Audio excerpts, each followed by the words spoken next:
Well, hello guys, welcome back. So this isn't going to be our usual type of video. Don't even think I'll monetize this, but it's going to be interesting to see if YouTube lets us put it up. They probably will because they get hoisted on their own petard of showing you they're cool and hip and with it by letting you criticize them, but we shall see. Do not take the bait. If you have a YouTube channel, do not take the bait. All those new restrictions. I looked at Odin on Monday and I said, this feels like a Skinner box. And I said, I can't prove it, but it feels like one for humans. And it's highly unethical to run testing without telling the subjects, but Facebook does it all the time. Why not YouTube? I said, this feels like a Skinner box. The stimulus is the positive stimulus, the reward, whatever you want to call it, is the cheese of monetization, the negative stimulus, the is getting that taken away, having to fill out a form, having to self-report. I'm like, this feels like bait. This feels like a trap. Read the list, do the best you can to sail through without hitting any of that, and just sail through. Just hit the button, say I didn't do any of this, Mr. Officer, sir. Don't take the bait. Don't fall for it. I said, this sounds like a setup, man. Welcome to being a Gen Xer who grew up with hippies that were paranoid of the man. Never thought that paranoia would come in to serve me, and I'm like, this feels like bait, man. This feels like bait. Or is anybody else feeling this? Like, it's like you can see them building the cage around us, and the door's about to close. Don't take the bait. Don't take the bait. A lot of people are angry at me right now. They're like, "Oh, you're becoming, yes person." Not that they've said that, but don't let them do that to you. Don't let them make you a Pollyanna. I'm looking at what couldn't be bait more if it had bait or us written on the side of it, and I'm saying this is bait. This is a test. This is a test. How many people are going to rebel and come on cussing a blue streak just to show YouTube they can't tell us what to do, blah blah blah, and I'm going to monetize this and YouTube can kiss my butt, and a lot of people are going to do that. And I didn't calm down today. I kept sitting down all day to film, and I didn't calm down till Ganesh came in, and I said, this almost seems like a test. This seems like a test from YouTube. This seems like some kind of internal test to see who's smart out there, who's going to get it, who's going to say, oh, this almost feels like, can you work here seriously full time? Can you follow basic rule book? I've always tried to color within the lines, believe it or not. And you were allowed to be a lot more vocal, a lot more highly opinionated, a lot more spicy at one time. Now, even though I'm marked an adult channel, they don't want me to do that. Frustrating, but that's life. And I said, I'm not going to bite this bait. I'm not going to bite this bait. Horse Totem was trying to advise me to kick down the store and, stall door and run free. Wolf Totem was howl for freedom. Fox Totem was the only one to have the common sense to sit there and go, I got nothing. I got nothing, but we both know when the chicken is so fat and plump and right there's something wrong, man. So the paranoia Fox Totem came into the rescue too. Fox Totem's like, the farmer just put the chicken out where we can see it, went back inside the farmhouse. I smell a trap. So Fox Totem's over there like, yeah, man, this is a setup. Don't trust the man. Down with the farmers. Fox Totem's in the back having to say. And, it seems like that. And Ganesh was the only one to see through it, to see through the illusion, which given, the Pantheon's from, I'm not surprised. Odin couldn't see it. I love Odin to the moon and back. I adore him. He's my favorite deity. He's my chosen deity. But he has a lot of pride at times. He can be very humble, but he can also be very prideful. And he can take a challenge head on. He throws all of his logic and wisdom out the door, and he flies straight at it. I've seen him do it time and time again. Loki resents authority and will rebel just for the sake of rebellion, not thinking. He tends not to have foresight. It's very surprising. A joke he can set up for decades in advance. Rebelling against authority, he throws all that wonderful ability to plan out the window. Trickster trait. I needed someone that is certainly tricksy, certainly ingenious and clever, but who would look at this. And you can feel Ganesh looking up the rolls, up and down and up and down.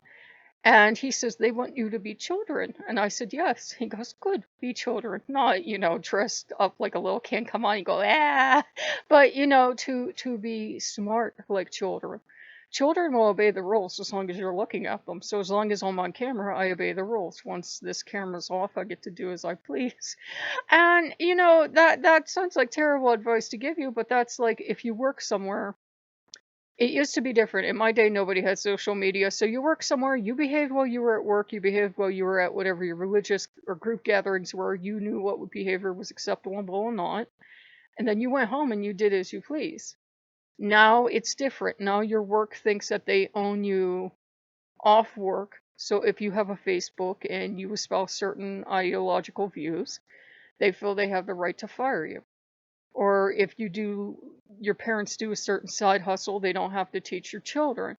Or, if you are against the grain politically or medically or whatever you got going on. One, I don't care as long as you're not trying to force other people to join you. I really don't. I don't care how you vote. I don't care if you vote. I don't care if you've never heard of modern medicine before. Just, don't force everybody else to join you and we're cool. I don't care what you do. And it's one of those things where it does feel people were frustrated and they vented to me. It feels like they're steadily muzzling everyone. I said, well, thankfully, those people are still here. They just know they can't monetize that stuff. That if they don't believe in the current paradigm, if you don't, you can't be monetized. You can still be here for the current moment. So I know a lot of you really watch a channel. You still be here, just don't say it out loud. It's like back in my day, back in the 80s. You could be whatever you wanted to be, you just didn't say it out loud. And the only way you knew somebody was X, Y, or Z is if they came out and they said it. You didn't know your uncle was a bigot until he said something. And that was like, okay, he had to say that, give the baby their bottle, let him have a say. And then he calmed down and he shut up and you never heard it again. But if you fought him on it, it was like you poured fuel on the fire and he had to say it every single time because he felt like you weren't hearing him. If you agree with people, they never bring it up again. I have learned that even if I think somebody's views are abhorrent, sometimes I will just agree with them to get that out of the way because they're used to people not hearing them out. And I'm like, I get it, and I do. Right now, us wanting to say what we want is against the grain on YouTube. It is. It's going against the grain. Us wanting to be able to swear if we want or to tell dirty jokes or to do whatever we want, it's against the grain on YouTube. I don't agree with it. So it's given me greater sympathy for people that have opposite ideologies of mine. It doesn't mean that I will suddenly say, sure, you're right, you're totally right. But I get that they truly believe what they're saying. I get that they truly believe what they're saying and that they believe that with all of their heart. And they don't see themselves as the bad guys. They see themselves as the good guys. And they feel put upon. They feel they're not being heard. Or if they had a platform to be heard, they probably calm down. Most people just want to be heard. Most people just want to have actual free speech, which, by the way, I did the research, only applies with the U.S. government. Absolutely nowhere else. Does not apply in public, does not apply at your workplace because you can tell your boss to eat his shorts and he could fire you. Does not, it doesn't apply. You can make an off-color comment in your religious organization and they can throw you out forever. Yeah, it only applies if the U.S. government is coming after you. Good to know. I've had to educate myself running a channel. But yeah, guys, and I want to give you guys a heads up if you're going to, you all have your own channels, by the way, if you're going to start uploading content, do be aware you should have got the same email, but in case you didn't, any content you now upload to YouTube, even though you will not be partnered, you will not be seeing those sweet, sweet YouTube pennies on the dollar, those nothings every month, you won't be seeing those. You may have ad content. YouTube has changed the law yet again on their platform. Everything uploaded can have ads on it. Welcome to being owned by Disney. So yeah, that's it. Now it makes sense why there are so many Disney channels on here. I'm like, why are there so many people obsessed with the mouse? Like, I don't care one way or the other. That's why we're literally a Disney property. So yeah, they own us, they own Marvel. So you're owned by the same people that own Marvel. Don't you feel better? So basically, you're working for Disney. You're working at the happiest place on earth. Smile. Want to know how I got these scars? So I got yes back here. So we just wanted to give you guys a heads up. Feels like a Skinner box, guys. Feels like a maze. Feels like Let's see which ones can color within the lines, and maybe they'll ding me for warning you guys. But it's my job, believe it or not, to watch over you guys. At least I think it is. I'm like, mm-mm. I can see it. It's something. It's something. Don't step into it. Don't step. Don't try to be a hero for everyone else. Don't try to change up your style because now they won't allow us to do it, and you suddenly just have to because people are pressuring you. Don't be that kid that takes the deer all the other kids don't want to do. If they want to do it so bad, they can go do it themselves. Be careful, guys. Have your head on the swivel, and we'll get through this. So if you like what you see, welcome to Dealing with a Paranoid Gen Xer. That was a thing today. I was listening to stuff. I was trying to chill. I was trying to sit there because I'm like, I'm working so hard on improving myself, guys. I'm listening to this woman on Indigo Children because I'm like, what is really the deal with them? Everybody's picking on them. I'm listening to her talk about them, and she said something about Gen Xers being the tail end of baby boomers, and I actually turned around and went, shh. I hissed at the screen and I said, what did you call me? Did you call me a boomer?